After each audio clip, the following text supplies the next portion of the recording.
Hey, what's your name? I'm Eli. I'm one of the core devs at Freedom Factory, and uh, You're one of the core devs at the Freedom Factory. I'm part of a three dev core team.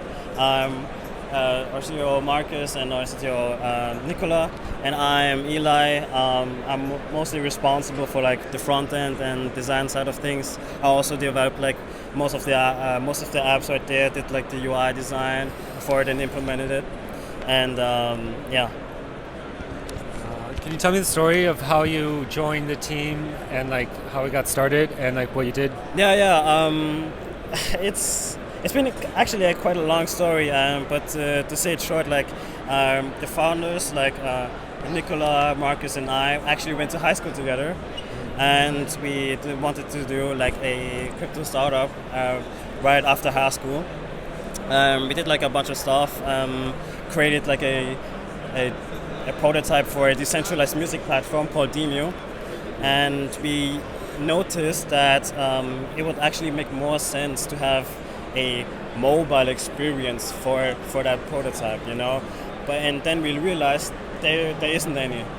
So we decided to make like like our own kind of operating system, and now we are here. We have like more members in the U.S. currently, and currently there are like 4 people that are based in Vienna, actively building this. So, yeah. Did you do any like hackathons together?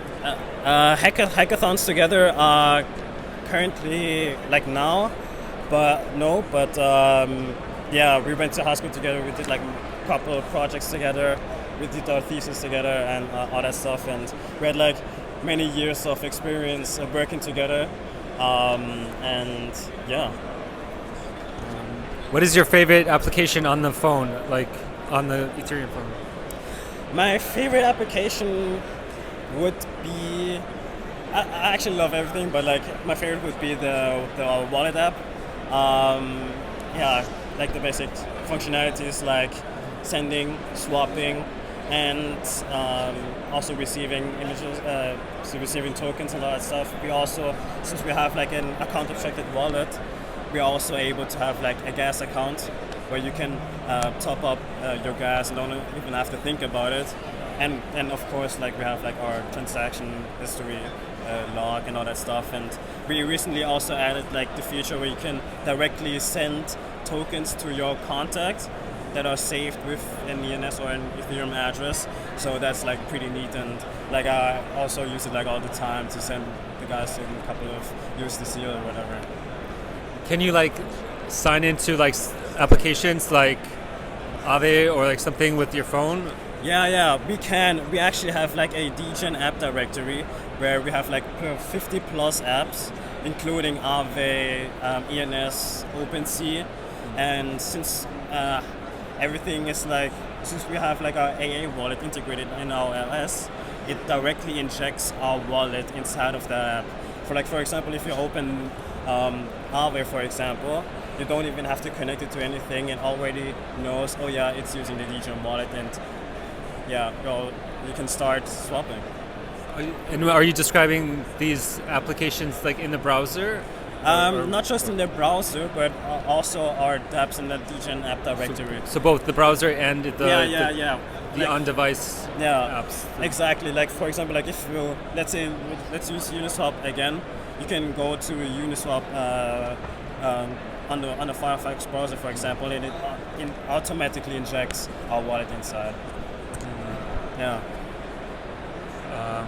Can you tell me some interesting story about the process of developing the phone?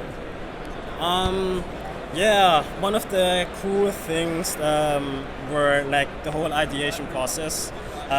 We were actually like 1.5 years ago. We're at East Denver, and we went to this kind of lobby and kind of like thought about what the next future for the project would be, and then came up with the DGen one.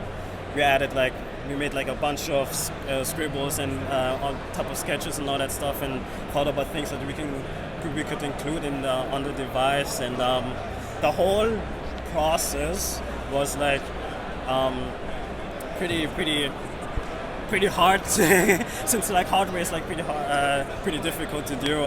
Not just finding like the vendors and all that stuff, but just like also the design spec side of things.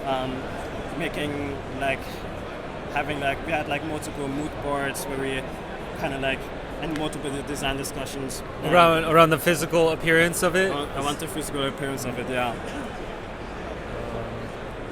Like our main goal was to create like this retro futuristic space Star Wars Game Boy aesthetic, because we actually wanted. You actually got the pew pew.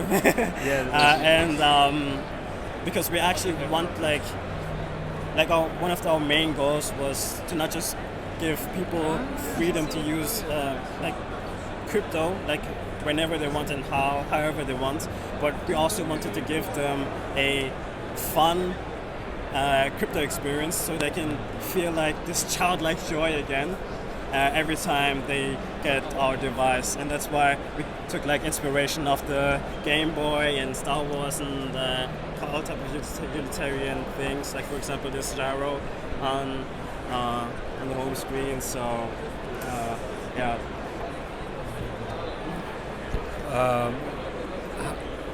How did you get into Ethereum and then interested in Ethereum? Actually, through my buddy and also co-founder Marcus, we actually just wanted to make like some type of startup, and I wasn't really keen about the whole Web3 crypto space, and he introduced me to it, and I haven't left it since. So yeah. I have to thank him for that. Yeah. Cool. And so, can you tell me like what was the hardest part about developing the Ethereum phone? One of the hardest parts was not just getting like the manufacturers, but also making all of the components to work with the apps that we are currently with our native apps. There's like different components. For example, like we have like a home screen, we have like an LED, and also like a terminal screen, and to make them all work. Terminal screen is this? Yeah, the terminal screen is this down there. This is the LED matrix. What does this matrix do? Show. It kind of signifies you about the different actions that you want to do. Like for example, if you go to the wallet app, you see like different LED patterns based on the action that you want to do, and it also does like error and success confirmations and lights up. Like another feedback to the user? Yeah, like another feedback to the user, and it also has like this R2D2 type of aesthetic to it, so we kind of thought about like having some type of LED on there. So yeah. And you have the laser, which is pretty unique and cool, and this little panel. Yeah. Like one of our goals with this design and in general, like this whole experience is like if somebody would see that device, we actually wanted like to make people. We made the design in a way where even a kid would pick it up and play with it. So that was like one of like our core inspirations of it, to make it like fun and unique. Yeah, I love that. By the way, I have to say I really love it. The creativity, like, super cool. Yeah. And so you also have a photo camera and like it has a flash. It has a video as well. Yeah, it does video, flashes, scan QR codes, and the camera even has a mint function where you can take a picture, add the title, add the description, then press the terminal button right there for it to mint, and then you can see it even on your gallery app, which also has like an NFT folder that's specifically for your NFTs on the device. So you can go from camera, photo to NFT. Yeah. Yeah. That's cool. And one more last question. Like you mentioned, the hardest part was being like figuring out all the components and making everything work with the components. Making them work simultaneously, making the whole experience like kind of seamless and kind of like intuitive also as well. And like you had to so you design the shape of it, the case, with like all of these components, and then you had to pick like the underlying hardware, right? The underlying hardware, the right drivers for all of that, and And it's kind of like you're building together like kind of like a mini PC. Is that similar? And then you had to like design the case and like how everything would be mounted and connected. We had like our manufacturer to help us in that process, so we got like some points on that. So they kind of helped us. But like the whole design and making everything work, and also like adding our own operating system on there as well, and then making everything work and have like all of these like little gimmicks and kind of cool things on the device and make them work like simultaneously and reliably was like a real challenge, and but it was worth it.